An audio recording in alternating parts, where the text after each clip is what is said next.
Hi folks, it's Craig here. Back on track for Monday Musings. First proper Monday one of this year. So today, just based on sort of my experiences over the weekend just gone, got me thinking, got me looking at styles, the style debate in martial arts, in karate in particular. What's it all about? So, first thing when it comes to this particular argument is to discern the difference between an individual martial art and a style within a martial arts. So, we all know different martial arts. There's a difference between karate, Muay Thai, Silat, Kali, boxing. All these different arts exist and have existed for however long. And a style is literally that. It's I think the easiest way to explain it, or the easiest way I understand it and explain it to people, is it is a set or a method of coaching certain principles, certain things based on the teachings and experience of a singular particular teacher. Okay, so if you look at karate is splintered off into 1,000,001 different styles. Probably the most well known in the world is Shotokan karate. That'd be considered a style. You have the likes of Kyokushin karate, Wadoru, Gojuru, and so on and so on. Each one considered its own sort of individual style, but they all have, if you go back far enough, fairly common origins. Common teachers, common themes, because they come from usually a geographically common area. So yeah, how do styles get created? Well, quite simply because somebody decides that they want to teach certain things in a certain way by themselves, or with a small group of people, and that's how they've popped up. Karate is quite an interesting one, because it's actually quite a young martial art. The term karate is quite a young term used in martial arts. Before that, it would have had other names to denote what it was: Tode, Te, Ti, all that kind of stuff. I ain't going to get into that today. But yeah, how do they get created? So you have a guy, he has a wealth of experience. He's been taught certain things in a certain way. He decides he wants to teach that, pass it on. So he formalizes his knowledge into a set way of doing things. He has, or she has, ways of teaching things. So yeah, they formalize their teachings. In karate, you tend to see things like kata. Kata's very, very stylistically different between, different schools. Even schools within the same style. That's an interesting argument in itself. So yeah, they get created by these individuals. A lot of people go, I like that. I'm gonna do what this guy's doing. Before you know it, you end up with a style. Usually an organisation that will agree on a set amount of things for this particular way of doing things. And yeah, that's how they get created. It's not particularly a bad thing. We all have our ways of doing things, and teachers within or without martial arts, we all have our styles of doing things. It's just the way we are. It's part of the art, part of martial arts. It's creative style. The word style is a creative word. But it's become a bit of a probably a negative in martial arts, in my opinion anyway, over the years, because you end up with it creating arguments. And the arguments always come down to usually three key arguments. Legitimacy and lineage is usually the biggest one. Reality and efficacy, or purpose for the style, and money. Okay, anyone that tells you that martial arts has absolutely nothing to do with money is talking out their arse. It costs something in some way. Nobody will have learned an entire martial art without having to put some kind of cost into it.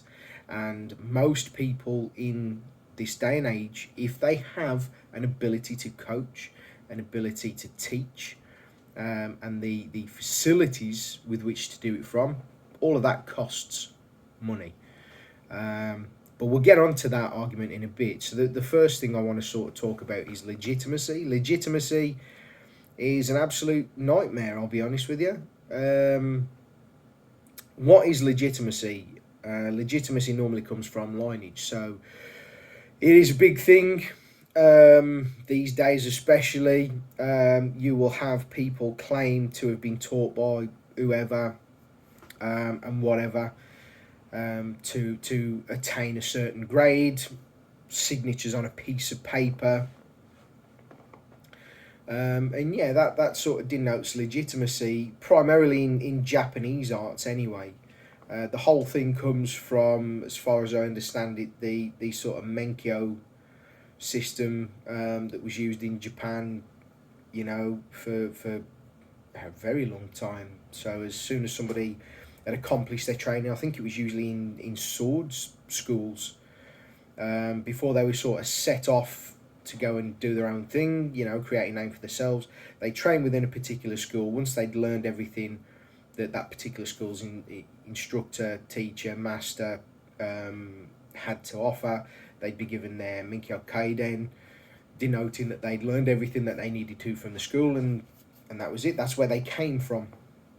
And you have it today in karate. You know, I know some schools still use the Menkyo system. Other schools use other systems. The most prominent and popular system is the Dan-E system. You know, working through a series of Q grades to effectively reach Shodan, which is your beginner level, and then from there you get Dan grades from there on. You know, and legitimacy primarily seen, you know, by teachers and teachers' teachers and teachers' teachers' teachers. How far back can you follow a graph, a chart, to whoever taught you? And that's it, really. It's a really simple way of looking at things. But legitimacy is often confused with efficacy, good skills, good practice. And because it comes from a primarily Japanese system, it's very deeply entrenched in that system of, I don't really want to call it respect, because it's not respect. It's authoritarianism. I'll be quite honest with you. A lot of people believe they are entitled to people kowtowing to them, bowing down to them, purely because they were taught by somebody some years ago. And it's, you know, maybe in Japan, yes. And if you're very entrenched in that culture, yes. I'm personally not. Never been to Japan. I don't claim any Japanese lineage. I was taught by my instructor, who was taught by his instructor. I can go back maybe a couple of people. I'll leave everybody else to do the rest of that chasing. For myself personally, you know, more important than the legitimacy of somebody's lineage is probably the way they conduct themselves, and what supplemental stuff they've done to, you know, become a coach. Practicing a martial art for years does not automatically make you a coach. Training to be a coach, being coached to be a coach, makes you a coach. learning and developing the skills to teach is completely different from learning and developing the skills of an art. So yeah, legitimacy for me is it's a sore thing, because you'll often have people ask, what style do you do? Who taught you? Where'd you come from? And you're always being sized up. It's not just martial arts world. It's the nature of the world in general. But you will always have people trying to size you up or get a gauge of you, and that's just the way it is. I think it will persist forever. To be quite honest with you, as long as there's people that cling on to that, it will persist.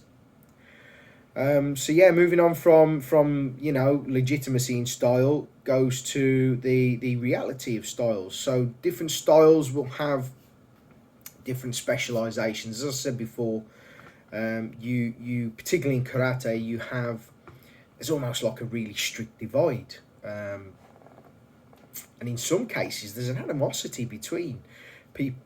Pardon me, people that are sporting, competitive based martial artists, and people that are not so. The people that call themselves the traditional guys, which in itself is another absolute bullshit term, I'll be honest with you. But the people that are usually more centered on self protection, which in itself is a massive sliding scale, because there are people that believe that what they are doing will protect themselves, protect their students, and there are people, everybody on that scale believes that, but there are varying degrees of usually quite easily provable,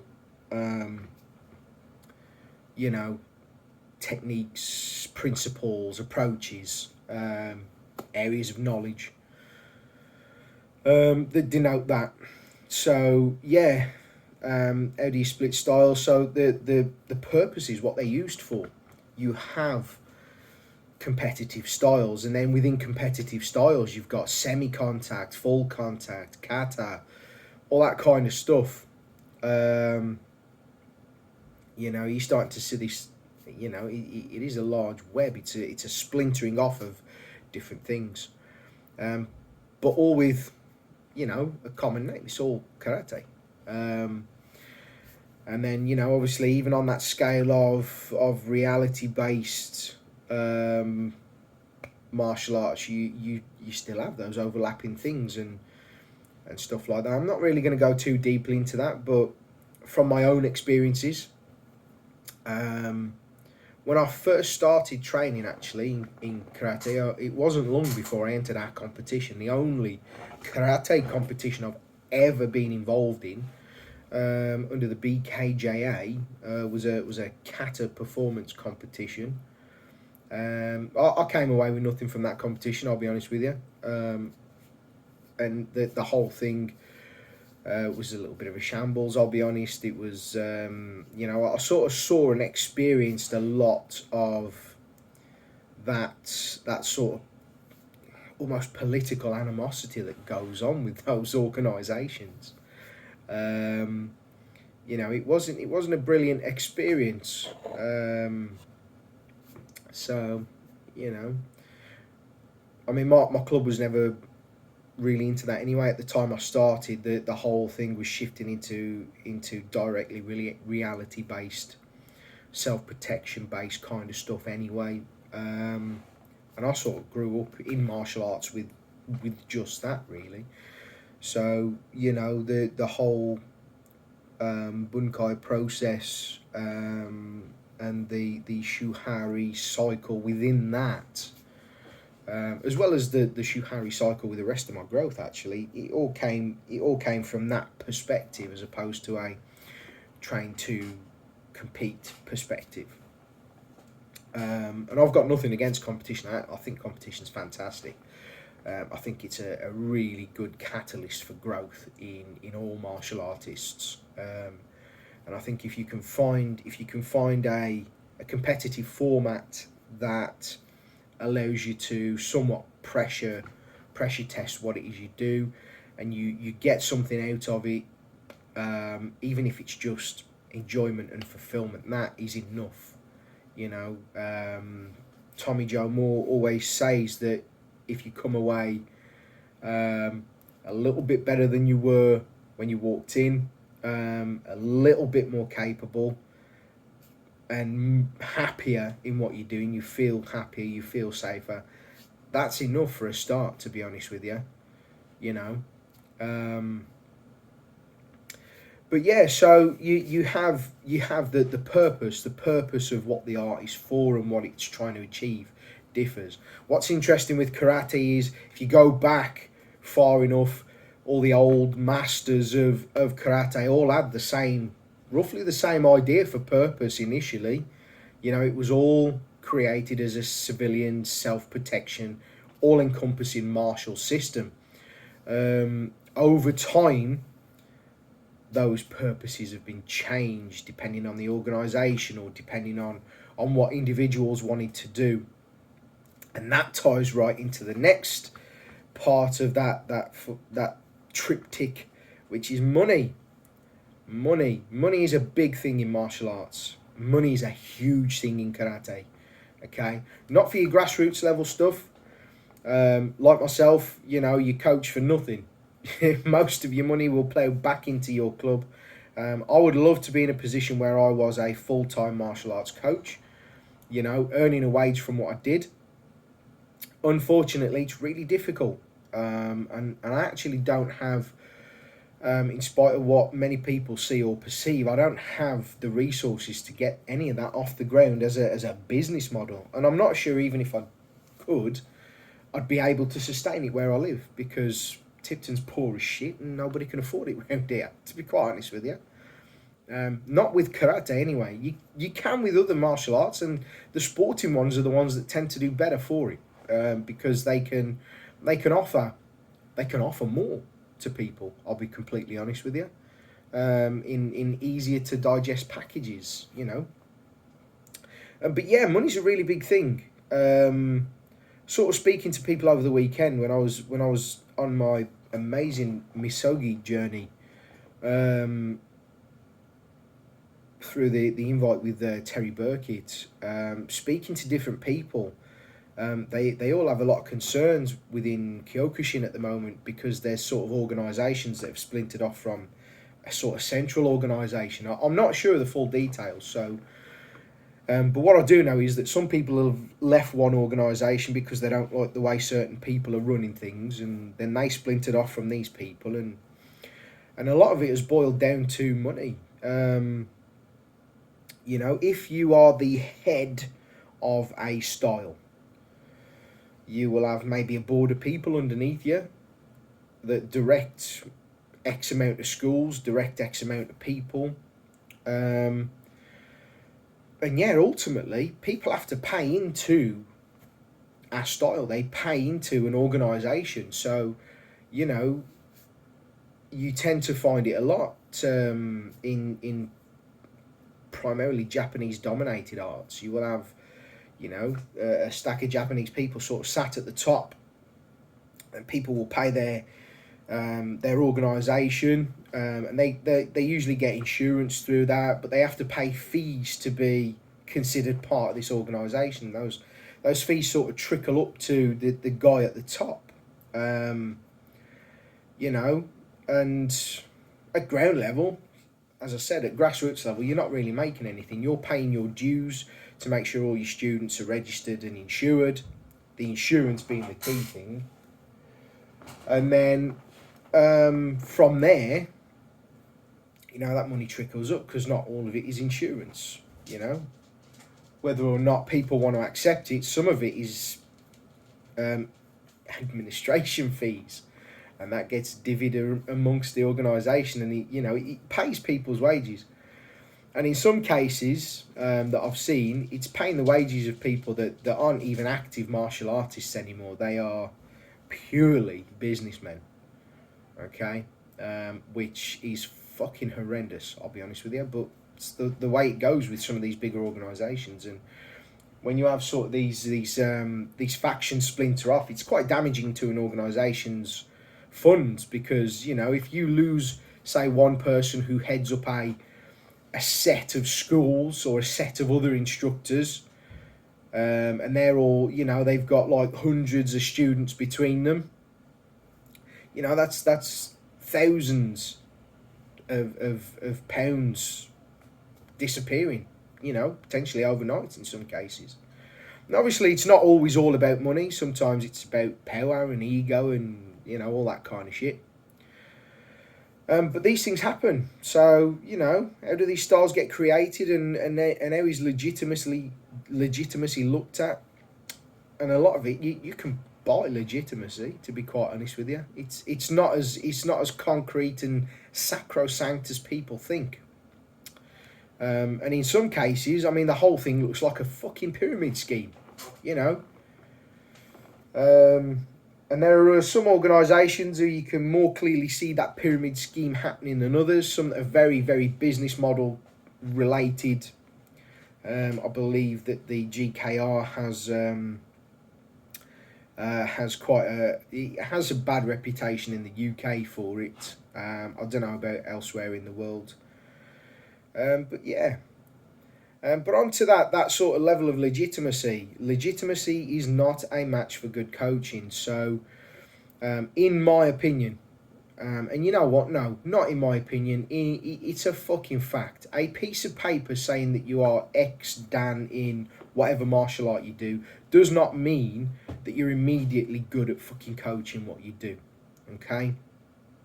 I've met a range of people from various martial arts, actually, of varying skill levels over the years.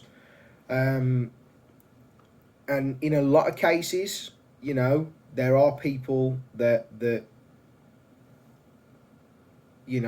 grades match who they are and what they teach.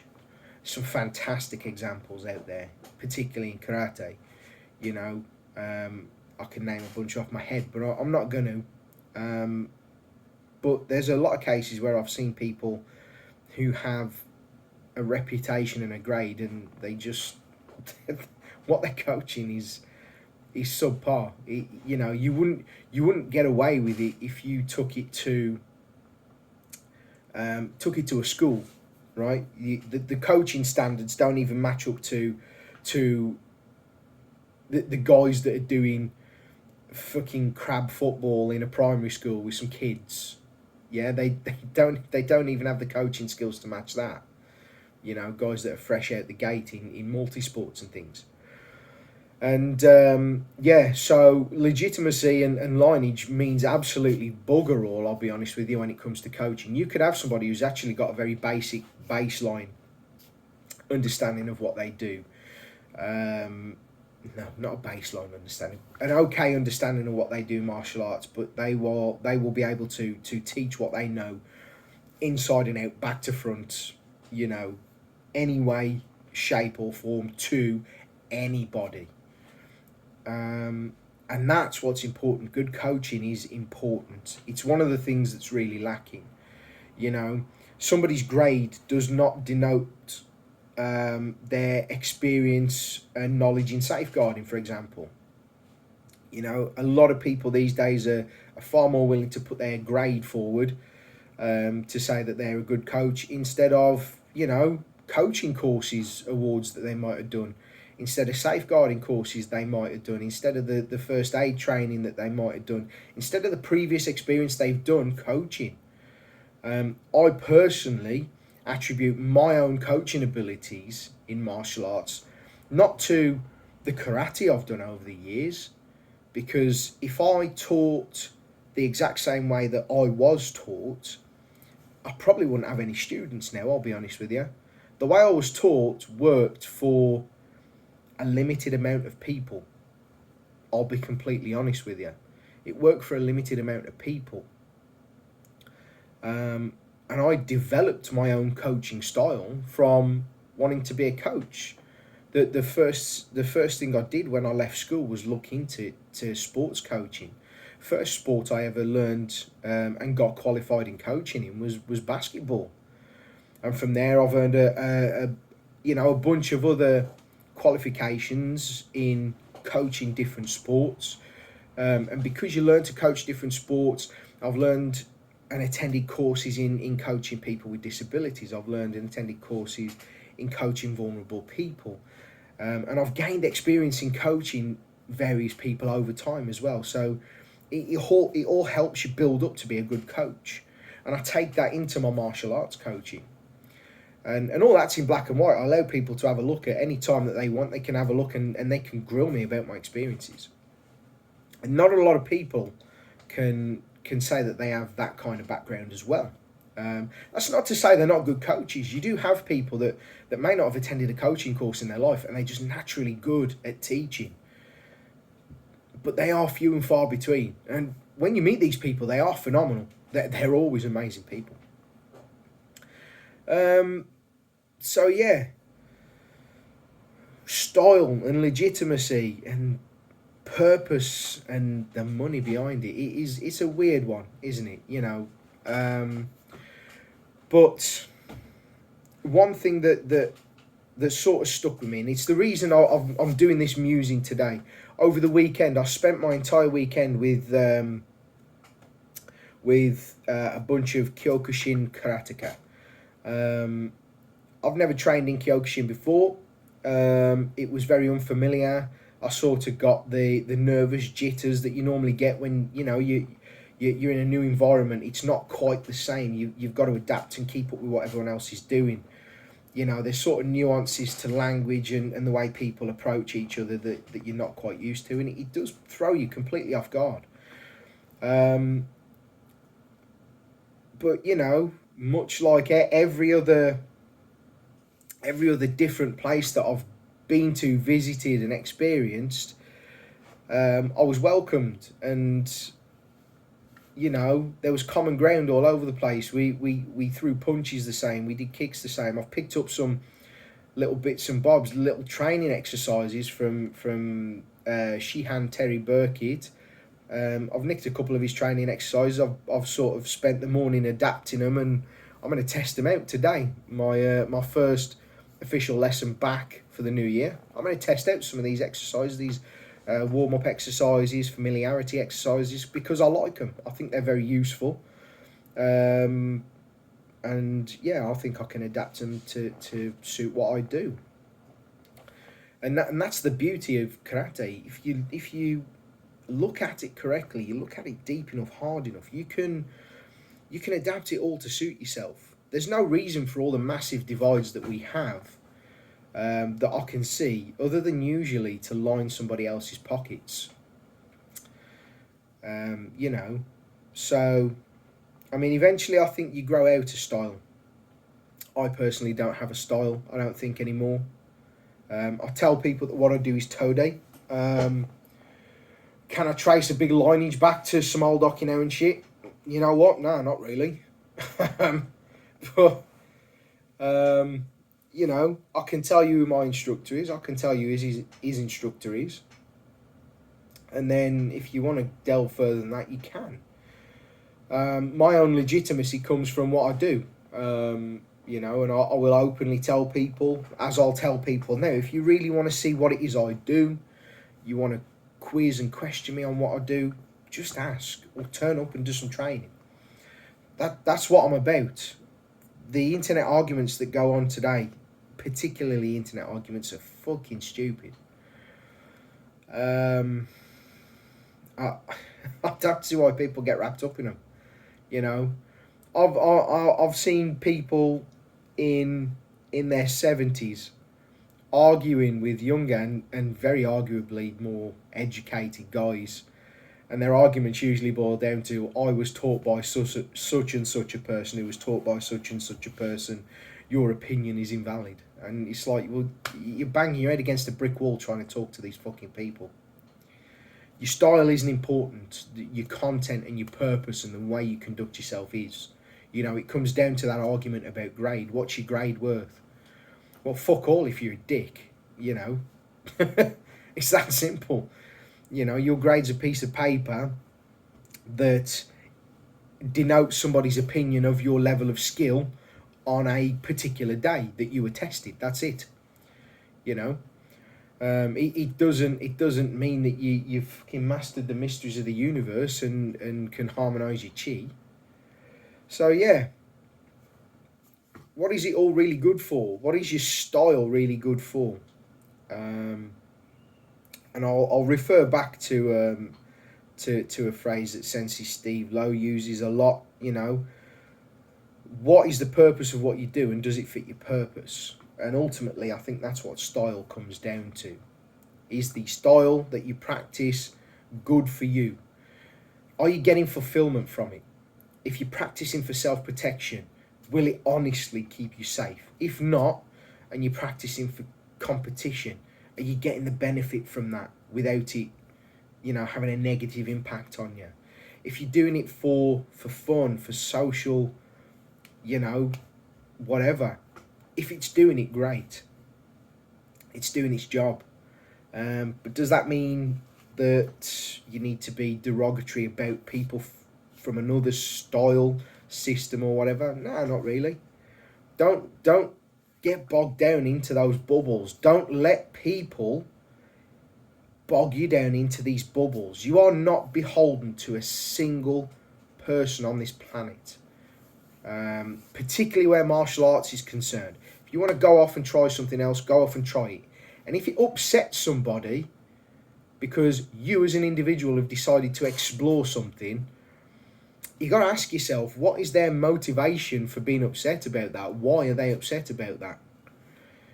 Surely a good teacher's job is to encourage and promote growth. You know what I mean? So yeah, that's my closing thoughts. The style debate.